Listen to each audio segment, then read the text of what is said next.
Oi, gente, bom dia, bom dia. Aqui hoje em Olivença tá um dia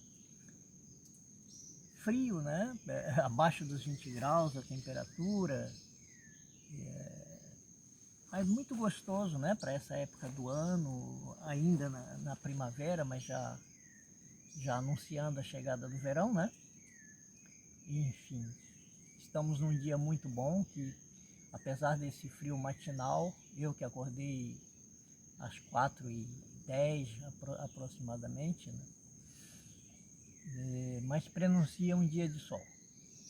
Daqui a pouco eu vou pegar a minha famosa Rock Rider e vou pedalar os meus 40 e poucos quilômetros, né? Que eu gosto de pedalar, a beira-mar, né? E logo estarei de volta aqui a Cabana. Mas enfim, né? Hoje eu quero tratar de um assunto que eu reputo como muito importante, não é? Que é da nossa maneira de conduzir as nossas narrativas, né? Eu dou a este assunto de hoje o título de As Armadilhas que o inconsciente pessoal nos coloca no caminho.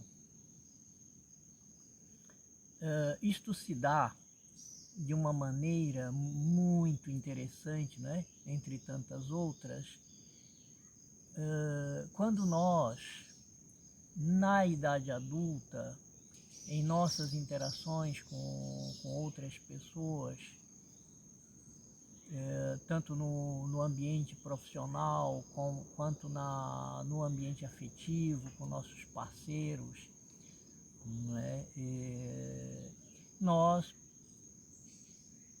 repetimos e nos deixamos conduzir para comportamentos que tivemos na infância, né? Principalmente para comportamentos que nos causaram sofrimento, que nos marcaram com muitas dores.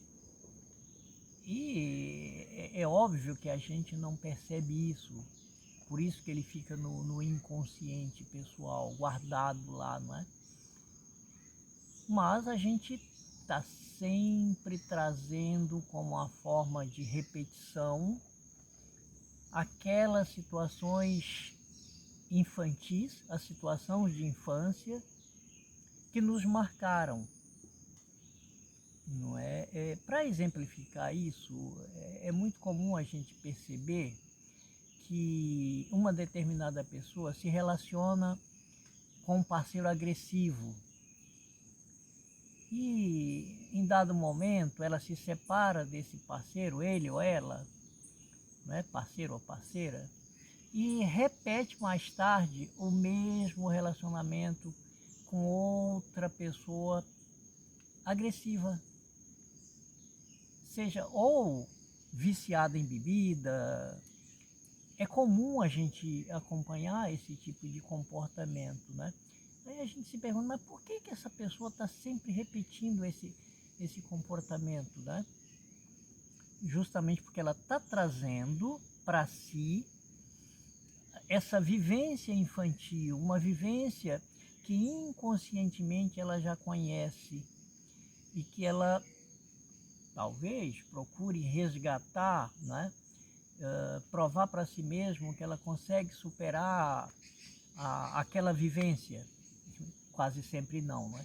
Mas é o que nós chamamos de círculo vicioso. Não é? São ciclos que se repetem, que a gente vai de maneira inconsciente trazendo sempre para as nossas vidas. Não é? No ambiente profissional, isso pode ocorrer muito também, não é? Com pessoas que nos trazem problemas, não é? E nós vamos trazendo de modo irrefletido ou aquela pessoa que nos conduz para uma situação que nós temos como desconfortável, mas que para nós é uma situação conhecida. E por isso nós nos conduzimos ou nos deixamos conduzir para esse tipo de situação, que já é uma situação conhecida e que da qual nós não conseguimos não só nos libertar, mas nos libertar e resolvê-la dentro da nossa psique. Em terapia, eu tenho visto isso como muito comum, não é? Inúmeros pacientes me trazem esse tipo de situação. O mais interessante é que eles e elas não percebem de início que eles atraem esse tipo de evento para si. Quando eu digo vocês gostam disso, é um susto, porque não é admissível para a pessoa que o sofrimento emocional lhe traga um ganho secundário, né? Um prazer mórbido, masoquista, mas traz.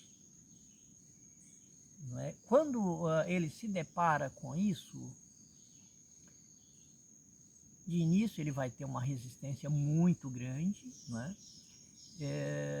E só mediante o confronto com o seu próprio discurso é que esse ou essa paciente vai se ver dentro daqueles eventos, dentro desse ciclo de repetição.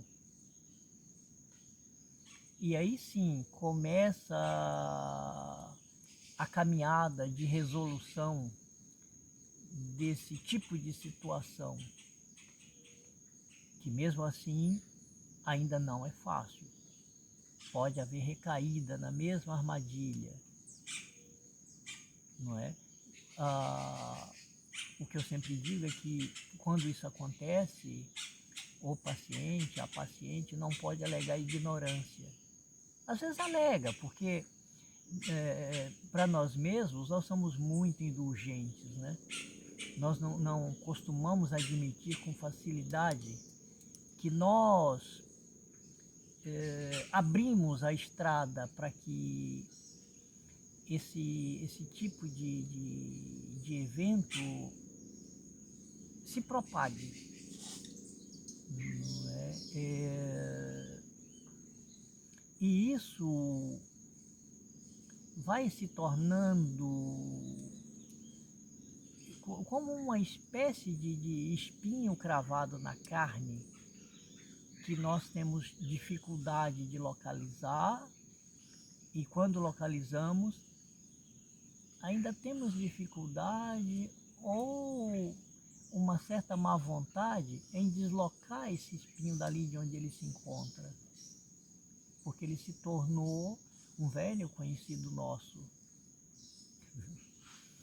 Não é? E o tratamento desse tipo de situação é muita terapia, é muita conversa, dentro da terapia, evidentemente, né? É muita resiliência, né? É muito embate conosco mesmo e com aquele que está conosco na terapia, né? Porque é um confronto, e esse confronto é muito sério, né? Muitos de nós não chegamos ao fim dessa caminhada, dessa busca de solução para esse círculo vicioso, para a repetição desses ciclos, né? Porque nós não queremos, é muito mais cômodo deixar como está, porque quando a gente mexe muito, vai aparecer aqueles conflitos que nós não gostaríamos de vê-los vir à tona. Não é? Nós vamos encontrar neles, quase sempre, né? E sempre a situação infantil, proporcionada por um dos genitores ou pelos dois genitores em conjunto, né?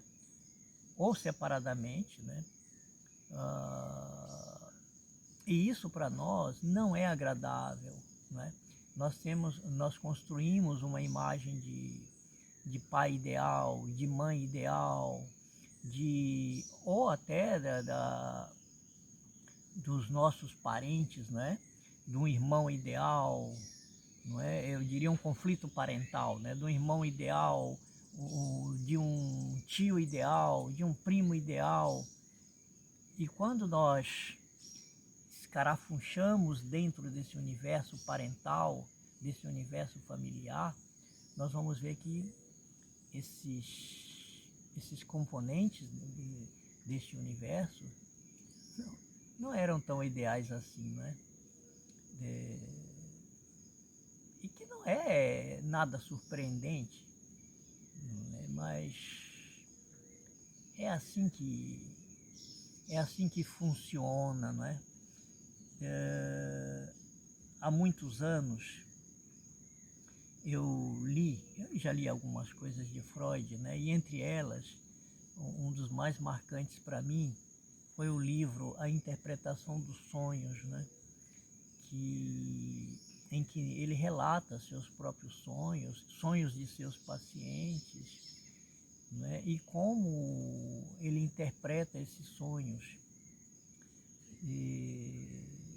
E desde Freud, passando por Jung, que também usou muitos sonhos para balizar suas análises, né?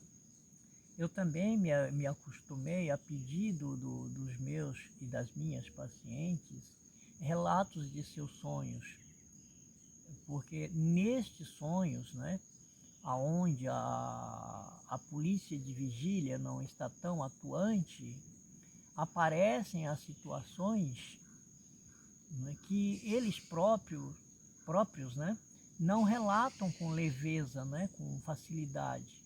E quando eles relatam os sonhos, ali aparece muitas situações que jogam luz nos seus conflitos internos, né? Então, se utilizando dos sonhos, da narrativa dos pacientes, não é? E confrontando ele com essas duas vertentes, ele e ela com essas duas vertentes, a gente tem um campo muito propício para melhorar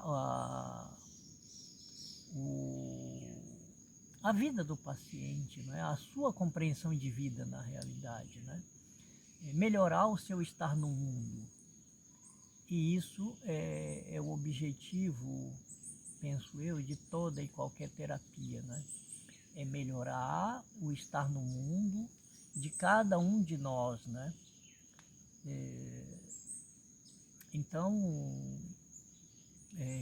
isso que eu tinha para trazer hoje, para compartilhar com vocês, essa questão dessas armadilhas do inconsciente pessoal, para que a gente fique atento, alerta, né? Percebendo quando uma determinada situação vem se repetindo nas nossas vidas, né? Para que aquele sinal de alarme seja acionado e a gente